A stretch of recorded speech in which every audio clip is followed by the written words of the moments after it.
अस्सलाम वालेकुम। आप देख रहे हैं पीए न्यूज एचडी और मैं हूं आपके होस्ट सादिया बतूल। शामिल करते हैं आज की अहम खबर शामिल करते हैं। गुजरांवाला से मियां सगीर अहमद से एमनाबाद सालगिरह के मौका पे पिज़्ज़ा और केक खाने से फूड पॉइजनिंग होने से शहरी नवीद पहलवान की पूरी फैमिली की तबीयत नासाज। 2 बच्चे इस जहां फानी से रुखसत, 2 की हालत गैर। सालगिरह की खुशियां मनाने वाले घर में सफ़े मातम बिछ गई। मुजरे सेहत शवारमा खाने से 2 बच्चियां जाँ बहक। मियां बीवी समेत 3 बच्चों की हालत तशवीशनाक है। डीजी फूड अथॉरिटी का नोटिस, फूड सेफ्टी टीमों को फौरी कार्रवाई का हुक्म दे दिया। मोड़ एमनाबाद के रिहायशी पुलिस एहलकार नवीद पहलवान की 8 साल बेटी ईमान फातिमा की सालगिरह तकरीब थी।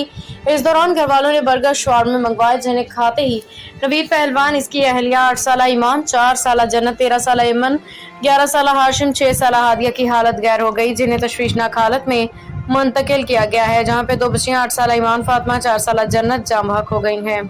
न्यूज स्टूडियो से अब तक के लिए इतना ही। मजीद खबरों और अपडेट्स के लिए देखते रहिए पीए न्यूज एचडी।